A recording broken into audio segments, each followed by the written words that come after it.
Namaste, Galactic family. Welcome back to the channel, guys. Come on into this dimension, come on into this container, and come on into an energy update that we're going to connect in some current events that are really tying into the dissension timelines that are happening here on the planet. As I know, we've been seeing a lot kind of kick off since the EBS was going on, and we definitely seen some manifestation of some lower dimensional world trauma and devastation that's going on. So I want to kind of address some of the current events, and also let's talk about and continue to break down the spiritual systems and connecting networks that really hold together the planetary's spiritual defense system, the planetary's spiritual light body. And so this was technology that I was starting to get into in my previous updates, towards the end of the last update, where I was talking about a very amazing spiritual defense system that we have here on the planet, down in Easter Islands. And so there's so much more to this. There's so much more that extenuates off of that it really has to be broken up into parts to truly discuss and truly navigate and to truly interdimensionally understand all of the interconnecting celestial fabrics according to the planet's race morphogenetic field, and just all of the holographic structures that truly uphold this spiritual defense system. And knowing that we have this installed into the planet through the diamond systems, the diamond networks, through the stargates, through all of these things. So I'm going to be going over some of that as well. So I hope you guys are ready to get into it today. You know how all of my updates are pretty extensive and deep. So let's get into it. Put a big like on this video, you guys. Comment and share this video out. And just know that I love you all so much. Thank you for being here. And first things first, I really want to speak to those of you watching that are in a very gentle, fragile space and place of healing. There's been a lot coming through lately. And one thing that has been showing itself to me, as a lot of people feel recently, is that their soul is in some way eternally damaged, or their soul is in some way beyond repair. That the actual core soul fire energy and spirit body is flawed and deserving of difficulty, deserving of misery, deserving of hardships in life. Okay, so this is something that's really been coming to my attention, is where people just genuinely feel like they are irreparable, that they're inherently no good, that they can't be healed, they can't be restored. And so the soul is deeply fragmented, and it's separated into walls of fear, it's separated into entrapment, it's separated into suffering, unworthiness, lack of trust, betrayal, and abandonment. And when this happens, when someone feels like this, it often can come with a feeling of having incurred chastisement on the soul, which means that they are being cursed, that they are being punished or damned in some way by God for a certain amount of time, or just even all of their life. And so I wanted to speak to this before we get into some of the current events, just because this was really on my heart, just genuinely, because coming from a place that's more healed, coming from a place of spiritual strength, I want to be able to be a strong reflection for those of you that may need it at this time.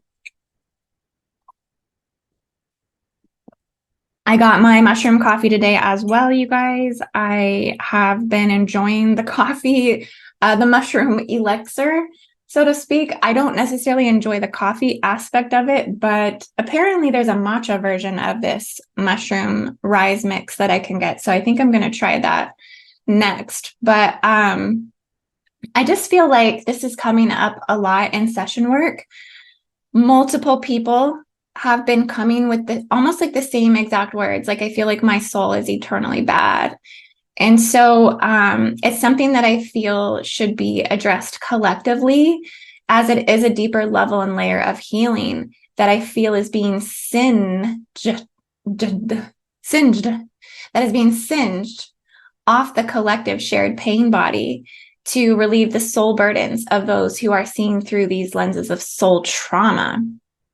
And so overall, what is happening is a rebirth, a resurrection, okay? A deeper clearing is coming through the collective dissension timelines right now, and it's moving through. Remember how we have to really watch our own vibration, frequency, and energy to be able to stay in the higher timelines. And so I think that this has been somewhat of an alarm bell ringing through those that are more anchored in dissension timelines, because the soul is motivated. The soul is ready to make adjustments. The soul is ready to be whole. The soul and the eternal light body is already whole. It's just that one cannot see it through walls of separation. So there are a couple things that I am honestly seeing with this, and it's come through psychically in a multitude of ways. But one is that the soul may have truly incarnated with this bondage coming in through the reincarnation harvesting traps. So we don't like to think that our soul came in through reincarnation harvesting traps. But if there's no recollection in your lifetime of ever clearing your cording to egregores of loosh, siphoning, hijacking, harvesting, okay, according to Templar systems, according to black magic, satanic ritual abuse on the bloodline, all of these things, there's a good potential that you did in fact come through an incarnation harvesting trap, okay, or came through a rip or a tear, like not all of the soul, but aspects of the soul or the spirit body coming through the space-time continuum came in fragmented.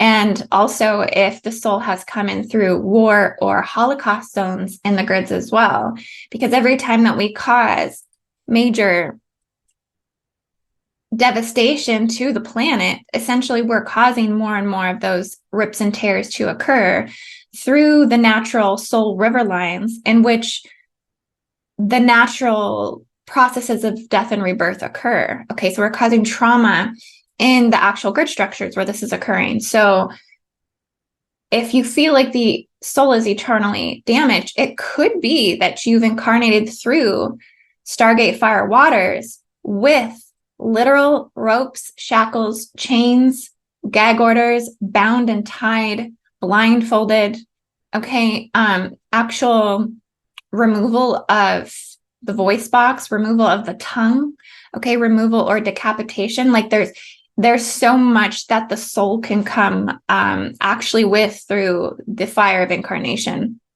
And so it would be it would impose itself on the soul body structure coming through. That's one of the reasons why I've been able to see it. And so therefore that also incurs and plays out on its manifest destiny blueprint that's equally binded in that degradation of the soul. Okay, so this is more rare, but I've honestly have been seeing it more and more and more. It's becoming more like visible, so to speak. And so it's hence one of the reasons that we feel pain and suffering that actually follows us from past lives. So you think about why there is such a drive, why there is such a quest to know what your past lives are. It's often because there is that knowing that there's something there. There's something deeper that has to be cleared, that there's some sort of issue with the self identity, the soul identity, with the ability to manifest, with the life path destiny that has been laid out. Something doesn't feel necessarily like it's relative to this life, like something's still bugging me or something's still wrong, but I just can't remember, right? Like it's going back even further.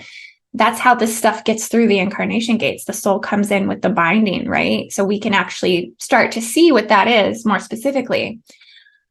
I want you to know that you can cleanse the soul of these burdens. that seemingly feel like something you're karmically responsible for from the point of incarnation. You can cleanse this. You can relieve that. And so these deeper clearings should go into the past lives. And then not only through the past lives, they should go through the seed of life. They should go through the point of incarnation. They should go through the fetal cells. It's something I've really included in my session work lately, is a lot of fetal cell clearing, a lot of soul fetal retrieval, and also run that clearing through the etheric umbilical cord to retrieve the sovereign soul aspects. As a lot of times in terms of the core wounding that one carries, it's often from the original point of separation from divine connection, from divine union with the mother's body, right? And so that point of separation, there needs to be a lot of work around that to heal and to bring the soul into unification of wholeness. So this is a big aspect of this. Really, it's just as simple as your divine will to look at your soul essence in this space-time and just ultimately flood these imprints of energy, whether you can remember or not, with unconditional love, unconditional forgiveness, unconditional acceptance. A lot of people forget to nurture the self in these really unseen, unheard of places, right? Like this is really going deep into the Akash of the self-soul identity and what this lifetime is, like what your essence is in this life. And so it's really just about a decision point that you make to no longer walk in soul shackles and retrieve the wholeness of your spirit. I find that this can also lead deeper into galactic clearings as well, because, you know, everything that's playing out in the 3D and the physical is simultaneously existing to the galactic aspect of you. And so it helps to go in and do deeper galactic clearings with trying to bring the soul into wholeness. From war degraded planetary bodies and celestial systems. We carry so much from the Orion Wars. We carry so much from the Lyran Wars. We carry so much from Maldek implosions and Marduk implosions, Nibiru trauma. So that's really something that I think needs to be addressed more, is this horrendous karmic impact and devastation, death, implosion, displacement, through planetary and universal and celestial abandonment wounds. So sometimes you got to go this deep, really, to get to this place. I think this is ultimately about being able to see it and to identify it, to undo the beginning points of the binding, and just essentially rewrite the geometries of the soul imprint out of that bondage. All of this is possible and can greatly clear the feelings of chastisement. So if you feel that way, I mean, really, this is about doing a lot deeper work, right? This is about doing the deepest shadow work. Another way that this is heavily acquired, this belief that the soul is eternally damned in some way, is attained through ancestral and generational monadic inheritance, leaving great detriment to the seeds of their creational lineages, right? So we bring in so much through the genetics, so much through the DNA, so much through our ancestors, where these karmas of the soul bind through genetic bequests of darkness and parasitic and vampiric ancestral consumption of its own light. So sometimes we have to really clear living shadow through the ancestral body, and you have to take that on as your own work, not seeing the shadow and the darkness of your mother, father, grandmother, great grandmother, like the whole ancestral beginning points, as not something you should touch or look at yourself. You should definitely be working to clear that stuff if it feels like it has been inherited. And clear also the reversals and inversions running through your ancestral line, like, because there can be reversal portals running through your ancestral line. Really being able to identify that I think that these particular types of wounding, this deeply comes through the universal implant systems, through the frequency fences, through planetary modification, weapons technology, through everything that is going on in terms of the negative controllers and hybridization traumas, essentially, which come through force breeder programs. And so it also deeply comes from crucifixion, persecution, Holocaust, monarchy, and Vatican seals. Monarchy seals are a huge one. It's considered a Draco seal.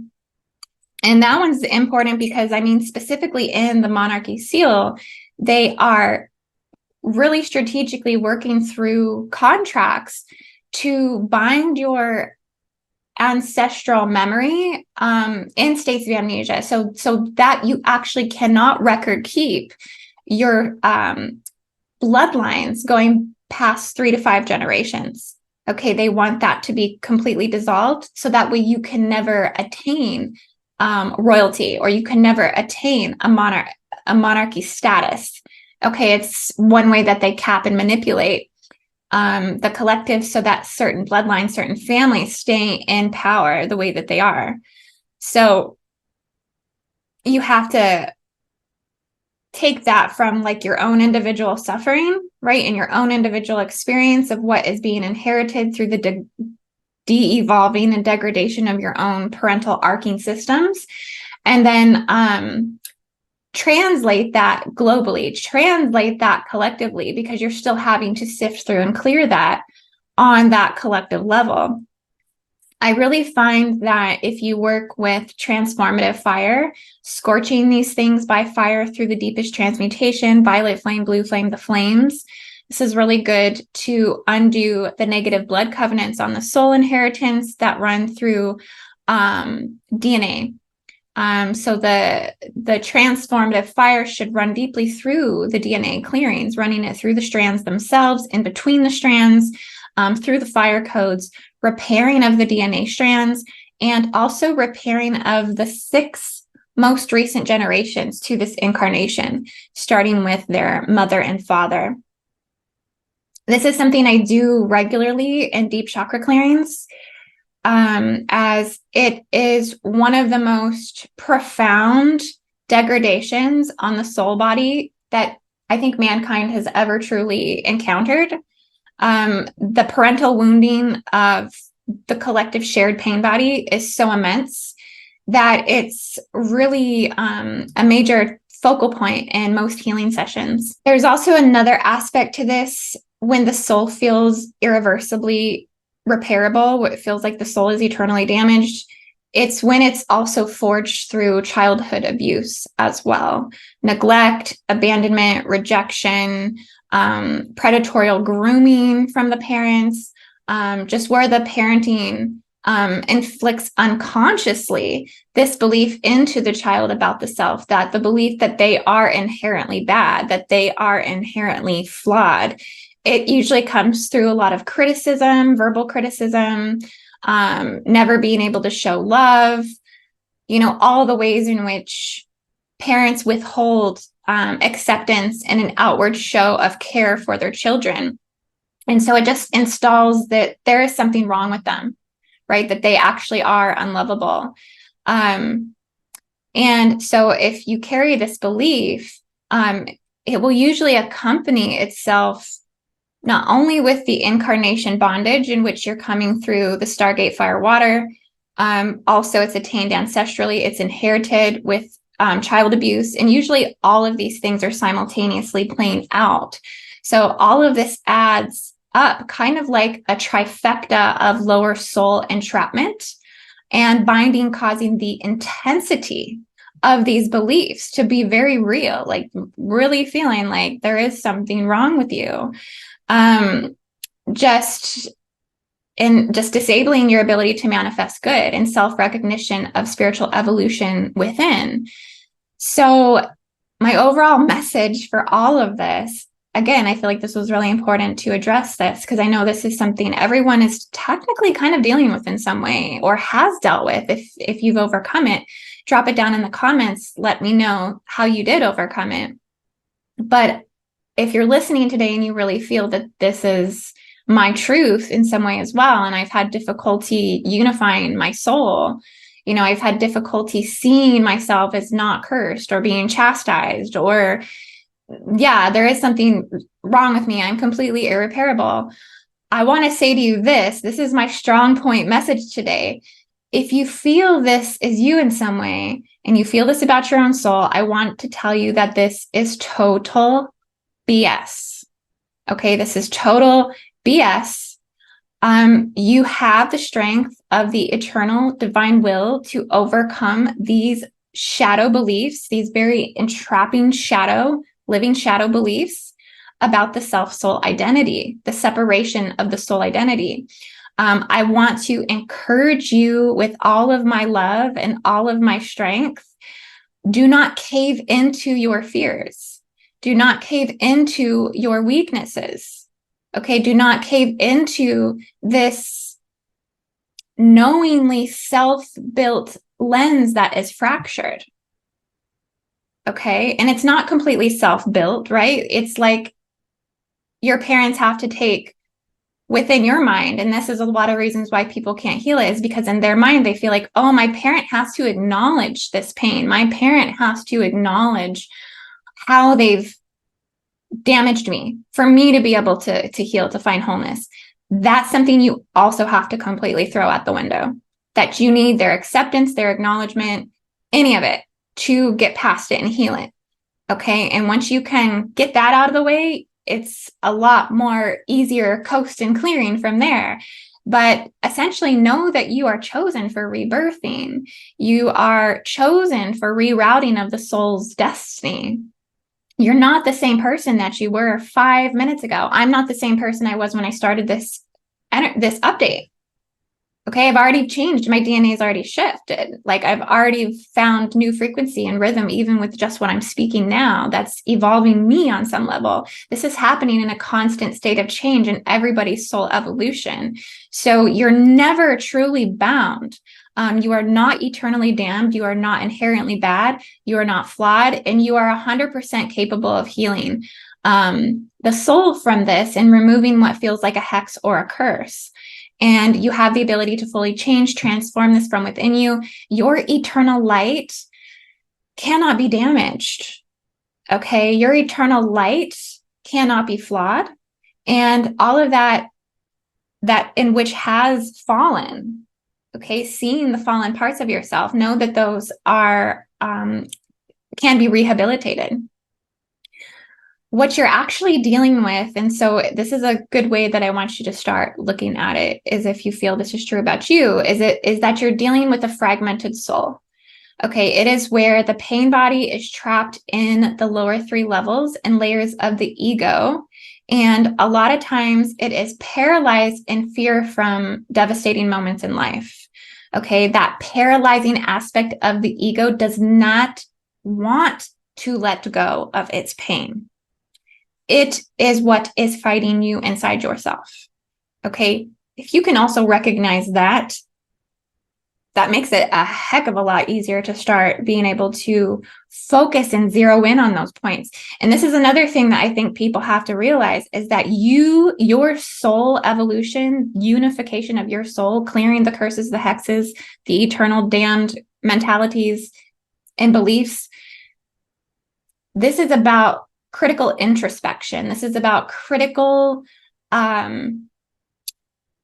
interdimensional, deep acknowledgement and realization within yourself, and to making that like your project. This is a project. You are a project in which you have to work on.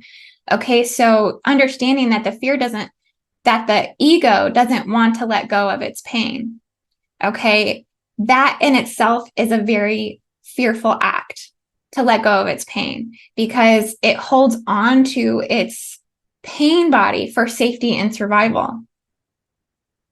It doesn't know what life looks like on the other side without pain. It doesn't understand how life could actually work or function without that pain.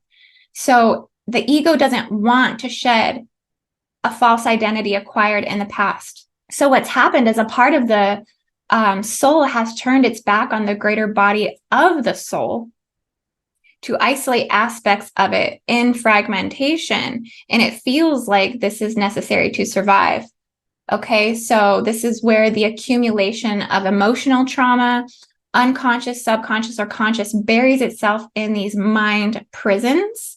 Okay, again, you can incarnate with these mind prisons already full. You can incarnate with these prison systems already bounded to the soul aspect coming in. This is all very heavy because it's collected from previous, current, and future lifetimes of soul fragmentation. So when it is unhealed and continually unhealed in this life,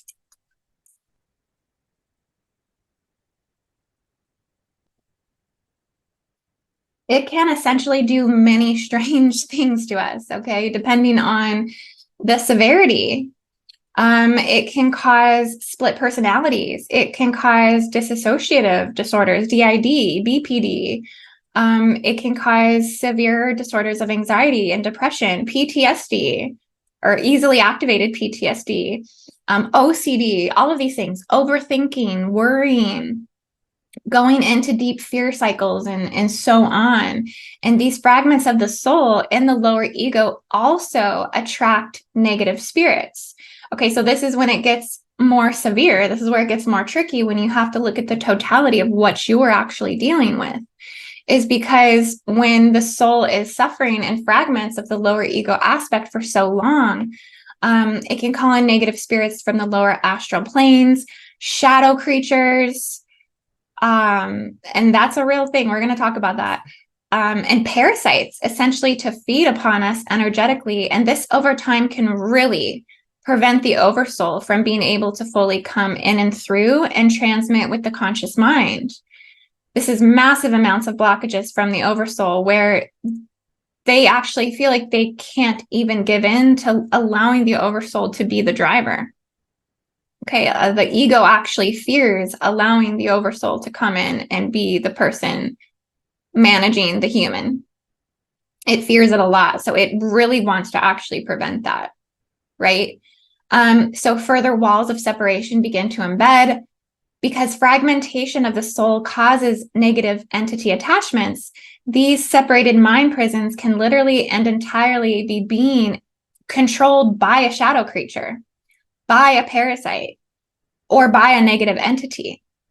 One of the main common entities you see are these octopus, squid-like, tentacle-like creatures that live and dwell within your living shadow, and they have so many different extensions of them in places that they plug into your root, your sacral, your solar plexus, that it can just completely tarnish the expansion of your flower of life, your universal tree of life. And at the end of the day, these are all truly, when you look at it at a bigger picture, these are all enslavement programs and tactics by the global negative entity egregores wanting to consume for loosh and satanic ritual abuse, because everything is going back to a planetary position, a planetary location, a genetic encodement to the land, a genetic encodement to the planetary systems, and a genetic encodement to the universal systems, genetic encodement to the celestial bodies. This builds up all around the soul areas in which the self-personality is perceived. So one may become aware of having a lot of negative self-talk, a lot of negative thoughts, a lot of negative beliefs about the self. When this is happening, it's so important to become aware that this is happening and this is something controlling outside of your higher self. Okay. And reminding yourself of that so you can get back into the higher self. So if one can't dissolve these walls of separation within and negative self-beliefs, thoughts, and sub-created personalities and shadow attachments and bring them into transparency for healing, then the hidden influences of control on the soul binding will overpower their lower ego field. And so that's actually where a lot of people are when they come to me. That lower ego field is completely in the driver's seat. So I just want to say, do not allow this. You are so capable of mastery of your mind, heart, and soul complex. You are so much stronger than you realize to purify and go through reclamation of your light and soul unification and retrieval. Now, one thing that I have been seeing come up a lot lately is shadow creatures, individually and then also collectively. So I really want to talk about this in terms of current energies and current events and the clearings, the examples of these, and then also the clearings that are needed to run through the global war and dissension timelines. As you see, the warfare timelines have been activated.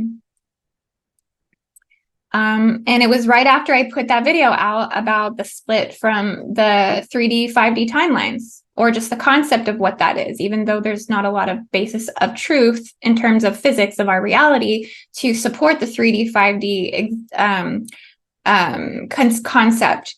Okay, it's just almost like a figurative of speech of separation.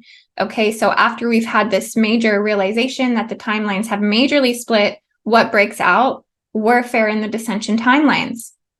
And we're seeing that play out in Israel. Okay.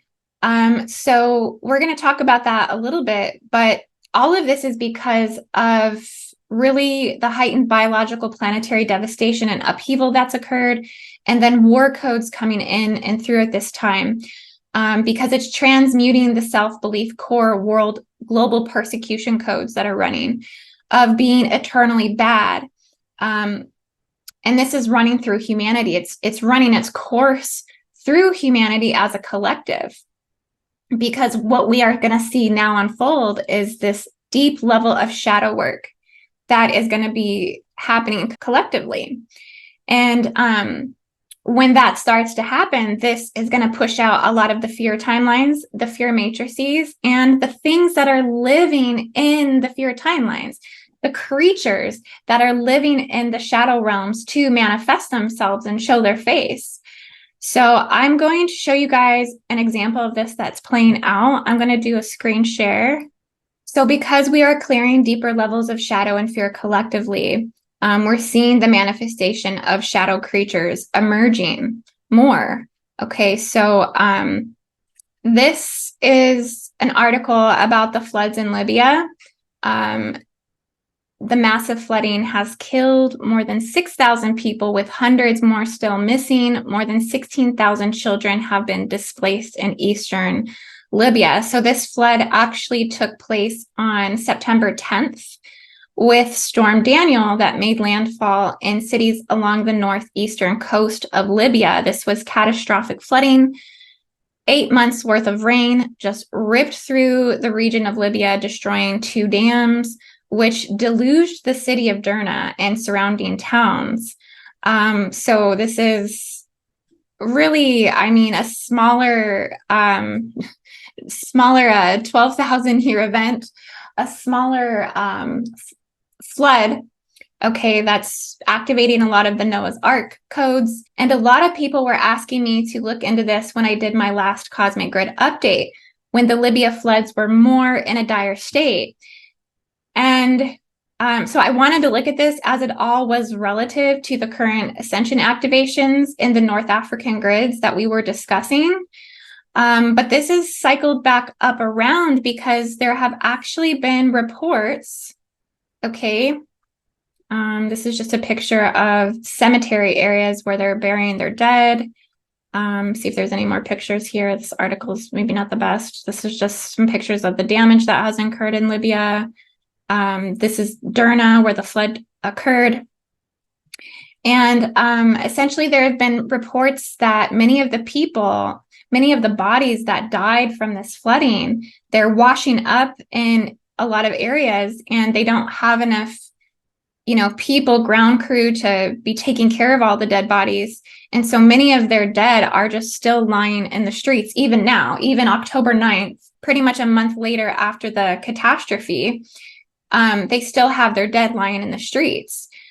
So this has actually catapulted the living into deeper levels of fear in the area. And so there have been some reports that people are seeing golems show up and eat the bodies at night. This was something that was circulating on social media news outlets, and it could just be a spook, right? But I think that, you know, these living shadow creatures appear when we have these massive traumatic events and we haven't addressed the living collective shadow bodies. So now people are saying that golems are showing up to eat these bodies at night. And golem is the literal word that defines a shadow creature. And most of us have reference to this from The Lord of the Rings with the character Sméagol. But essentially, this is something that's really generating, I guess, amongst the locals in Libya, is to be careful. Don't go outside at night. There are creatures out there consuming the flesh of the dead, because all of this devastation and trauma breeds the fear timelines to gain power and presence within our realm. And this is kind of what we're seeing. Some have also quoted they seen the Chupacabra.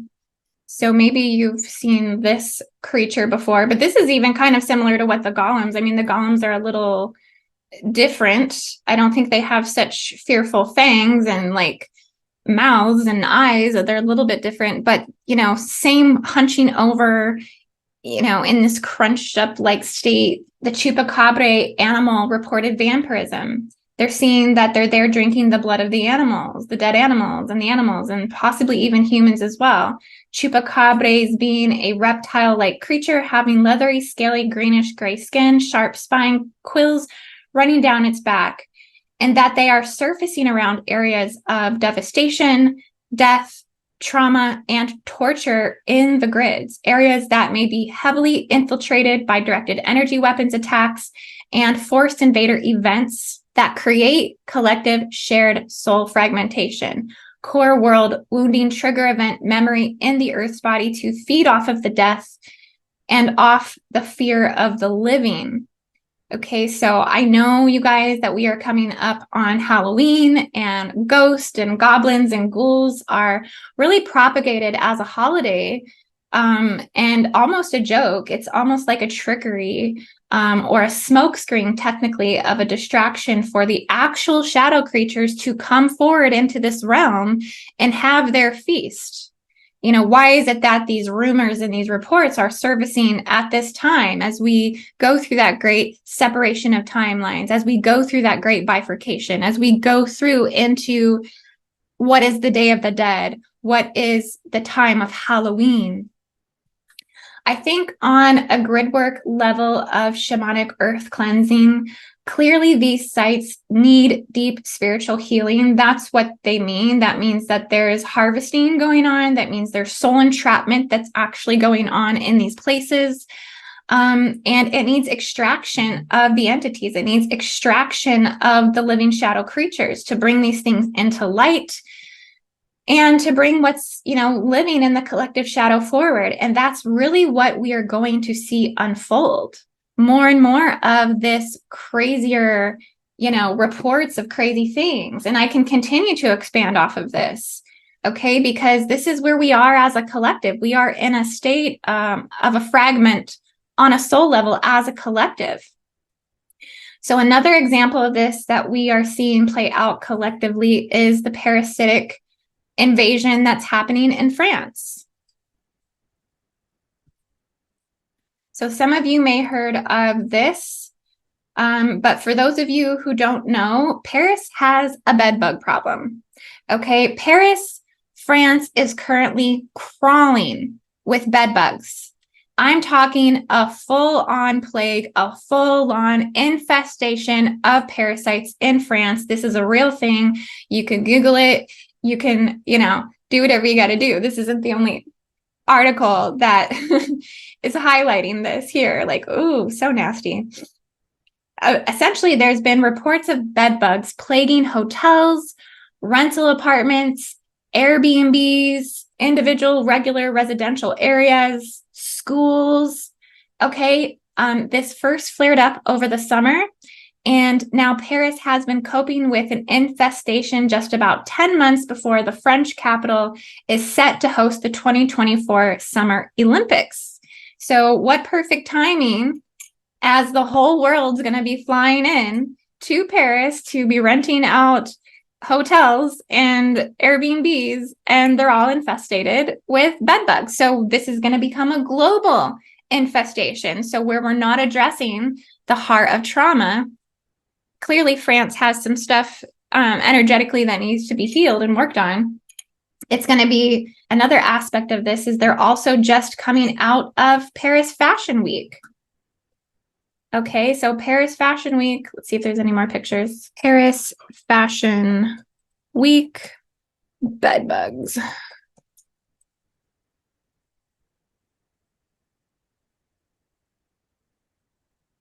Yeah, this is just 4 days ago. I pray nothing followed me back. U.S. influencers fear bedbug invasion from Paris Fashion Week. Yeah. So if you're going to Paris, you're taking a risk here. And the thing about Paris Fashion Week is it's highly an infiltrated community as it is.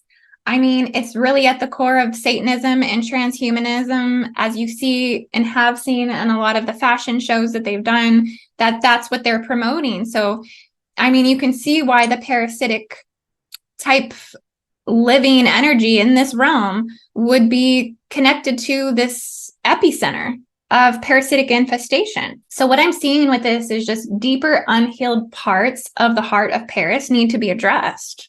Like, this is a spiritual warfare. This is a spiritual immune system thing that's happening that we have to address. Parasitism is a non-mutual symbiotic relationship between species where one species, the parasite, benefits at the expense of the other, the host.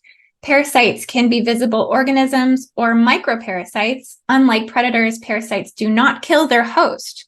They are generally much smaller than their host and will often live in or on their host for an extended period.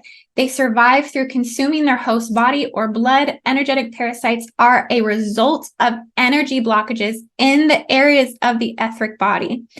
So clearly, the people of France, the land and the grid of France has some major etheric blockages. And if not cleared, the result is energetic parasites, which manifest into the physical representation of infection and infestation. All outward disease patterns in the physical are at the core causation level of a malfunction of energy flow in its blueprint or an injurious blockage to the area of impact. This can happen physically, energetically, emotionally, mentally, spiritually, globally. These are the results of unhealed parts of us. And so this really has to do, I think, with the emotional body, parts of the heart that are left unhealed. And this is just an example of how this can affect you. If parts of you are unhealed, you can call in a parasitic infection, right? You can call this down to block life force circulation and become a slave to our lower instinctual bodies. Okay, operating the body from lower instincts means that we are governed by the external world and our false archetypal ego perceptions. From this state of being, the main controller center governing the body is the second chakra, which over time becomes infested with energetic parasites that lead to addiction habits. Yeah, this is because of the energetic vampirism is required to soothe the inner anxiety. And the energy required to continually manifest the person's belief, which form their reality bubble. So I really think at this time, in terms of grid work, we need to be working on a deep parasitic spiritual cleansing and clearing for Paris, where we can actually draw from all of this, right? Where we can actually know that we are supported is through the spiritual planetary defense system. So I've been talking about this just in different ways, I feel like, over the years. Let me go to my Stargate map. What you're looking at right here is global spiritual planetary defense systems, all charted according to Stargate locations. Okay, so one thing to understand is that basically we have a massive amount of negative controller planetary modification technology weaponry that exists on this Earth, and has been activated in a much more destructive way since recently in the timelines of around 200 to 70,000 years ago. And it's, you know, this is the point of beginning documentation of it, but this has been going on up until this point. that there has been reptilian diabolical experiments, enslavement, forced breeder programs, hybridization programs, and traumas, people being taken captive, people being held against their will and forced into genetic modification and manipulation of their DNA, initiated heavily over the reproduction of pure genetic human bloodlines, such as Ioni tribes, Pacific Lemurian Islanders, tribal natives, indigenous groups, and the last seeding of Lemuria. Thus begun the descent of man into a war-minded, aggressive, progressive, predatorial, Maldekian, Marduk, Tothian-based societies that spanned over multiple millennia, that ultimately brought in extremely detrimental technologies, beginning with crystal generator blowups, all the way to particle accelerators in the timelines of Atlantis. And all of this has been well documented that the breaking point was in Atlantis.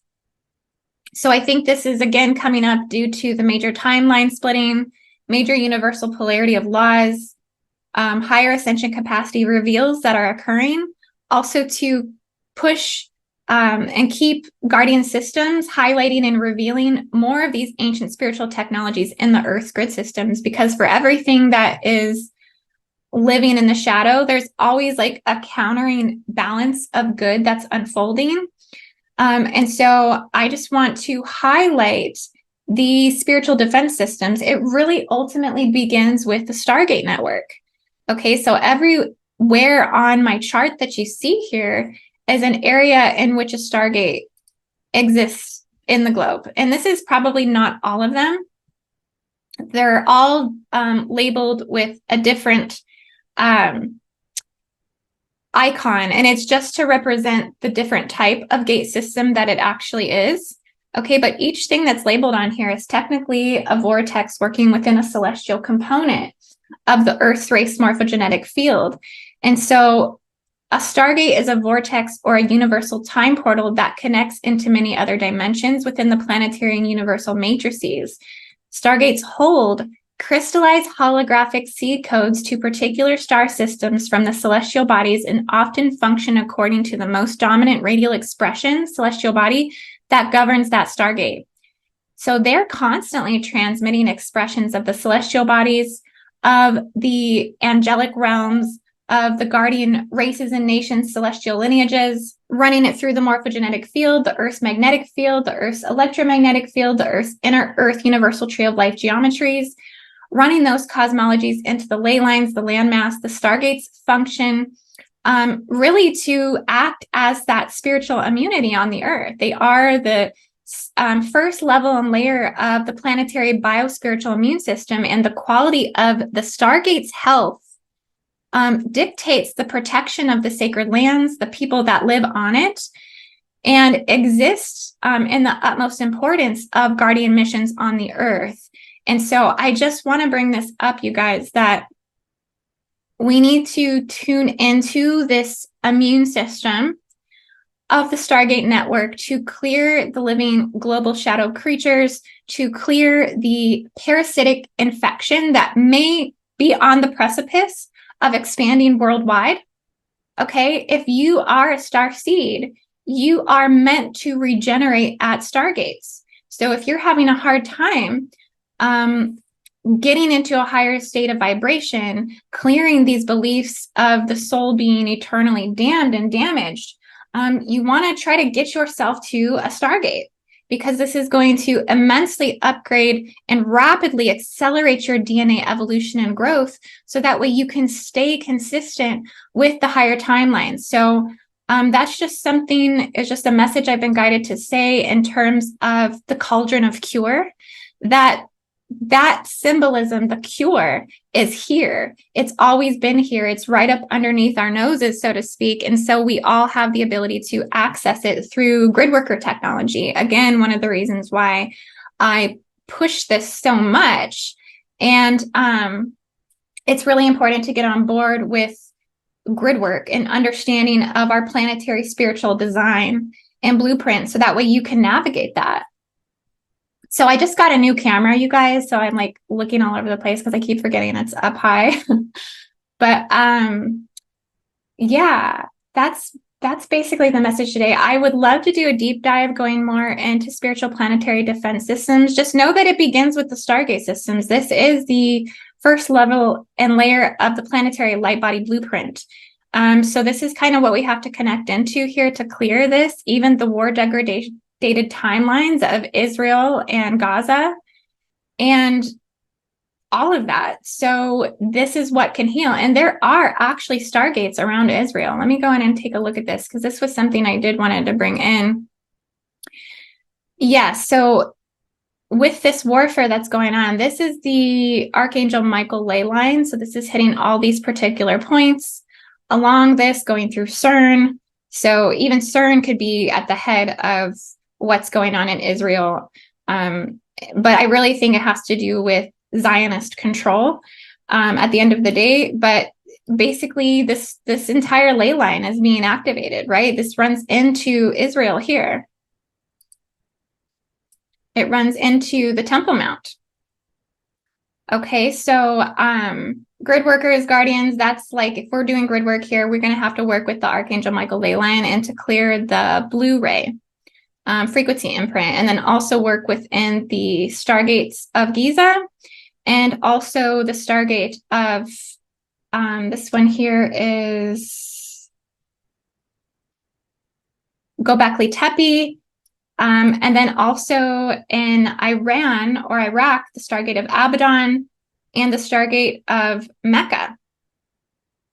This is creating a very powerful quadrant system here that can work to clear these lands over here in Israel. So that's where I would be guided to start deep diving to do some grid work here. And this is something that we may actually cover in our October 25th grid worker remote session. So I will leave links down in the description if you guys would like to join us, as all of this is still kind of coming into fruition as to what specifically we'll be doing. But I do believe Noko will be guiding that group grid work session. It is going to be my birthday as well, so I think it will be a fun day to do some group grid work together. So I'd love for you guys to join me on October 25th. I'll leave the links down below. Also, in terms of getting involved in grid work, I do offer the Gridwork Facilitator course. And some of you may not realize, but if you take my Gridwork Facilitator course, it makes you eligible for my mentorship. So take the course, and then basically we would mentor you in facilitation. If you wanted to guide or lead group facilitation, you would just have to let us know, and we can schedule you for a session to facilitate it. And then I would essentially mentor you or help you through your facilitation if you felt like you needed that help. But it's all about getting the skills for grid work, as it is unleashing your inner grid working abilities as an instructor. And it's really just taking grid work to the next level. We need more instructors to be doing this work. As you can see, globally and planetarily, there's so much work to be done in terms of the healing. So I'll leave the links down below to the Gridwork Facilitator course. I'd love for you to take that and allow me to help you with your facilitation and guidance. And then also we're going to be teaching a Gridwork Facilitator 2 course at the end of January, where we're just going to continue to expand in these gridwork concepts. So be sure to sign up for the next Gridwork Facilitator course. And thanks, guys. I hope you have a beautiful day. I'll be back with more updates as more information comes in. Namaste and have a beautiful everything.